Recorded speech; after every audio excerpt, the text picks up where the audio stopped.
Hello everyone. Today I'd like to show you one of those weird games that I own.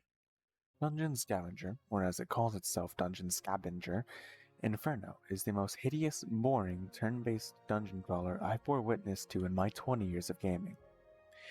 I'm sure it's just the font, but that V really does look like a B, so I'll roll with it. For that reason, we'll name the background footage character Scabby. Let's get into it finally.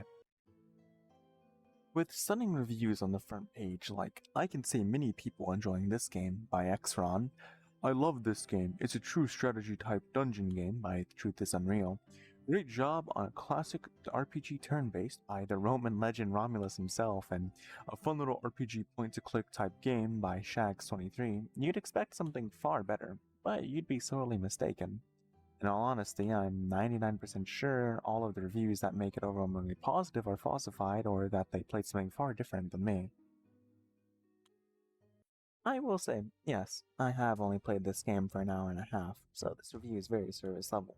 But the entire time I found myself staring at my computer's clock, wondering, there's no way it's only been 5 minutes. This game puts the B in boring, like how it puts the B in scavenger. I've also only played 3 of the 12 classes, and because of the non-existent mana system, every spellcaster feels the same, and you can only get so far with melee users when your main strategy boils down to self-buff than attack. The game is also just unbelievably ugly. The assets, the art, the UI, the terrain. It may sound like I'm being negative or treating the game unfair because it's visually unappealing, but listen, I don't need a game to be pretty so long as it's enjoyable. Some of my favorite games aren't the most beautiful titles of modern gaming, but I still enjoy them for their gameplay.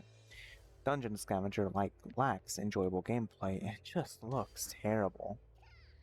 The combat is as bad as the graphics. When you walk onto a monster tile, as expected, combat begins. Because there is no mana system, you can spam spells and self-buffs like your Isekai's anime protagonist, so combat falls down to spamming mouse clicks on the attack option after you've buffed yourself up more than Technoblade in any PvP encounter. Sometimes you'll find an enemy with a resistance to melee or magical damage, but because every class can swing a melee weapon or cast a spell, just swap over to the cast spell option and meteor strike your enemy into oblivion. The only difficulty in this game comes from doing it all over again after you leave the dungeon when you've used up all of your root beers and rations from moving around the tiles. Unfortunately, outside of some occasional random events that give you rations or a mushroom one that refills your movement and health points, you have to leave the dungeon to restock, putting yourself on an artificial timer. While yes, I know this is a feature in some older roguelike games, it only manages to bog down the exploration in this instance. Despite being core to the gameplay, events feel very underbaked. You'll run into these encounters which usually have 3 options every time you land on a question mark tile. Most of them include a good, better, and bad option. Sometimes it'll just be do the thing or don't. Sometimes it'll be take damage, lose item, or buff item, which feels like an incredibly easy choice to make.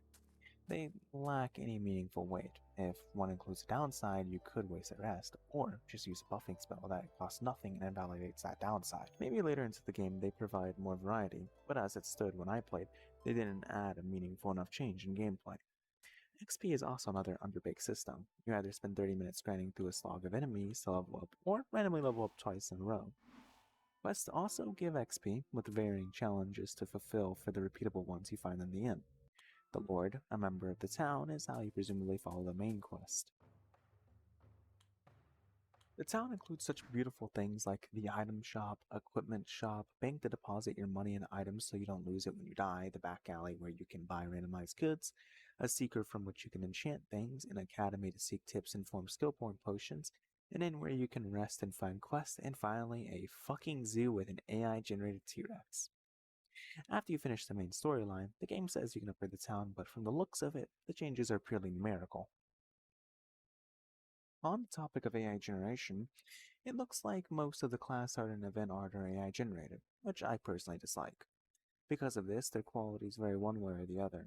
I also have no way to prove this, but I believe the loading screens in the town are all fake because sometimes they show up and others they don't. I'm sure there are systems I missed because of my very limited playtime, but from what I've played so far, I find it difficult seeing myself returning in a few months or even a few years later down the line to complete this game. I actually first purchased this last December and played it briefly before refunding it, only to find a desire to play it again earlier this year in August. I thought maybe I was too hard on it and was willing to give it another chance, but clearly that and the $5 I gave Steam for this were ill spent. One of my biggest reasons I even decided to complete this review was just to get it out there. I feel crazy being the only person who dislikes this game on Steam. The Reddit hasn't been updated in years and only has 7 members. I was hoping I could find more discussion about the game and its mechanics there to better understand what I played. When I streamed for my friend a few nights ago, we had a good laugh at least. If only to see what other terrible design decisions and other monsters there are, I might make a playthrough of this game. All in all, on a review level, this game sucks and is boring. I'm even bored writing the script, so I'll summarize what we've gone over so far. The UI, whack. The graphics, whack. The gameplay, whack. Come back next time and we'll explore the New York Ratways. Be kind to one another, rest easy, and stay safe. Farewell.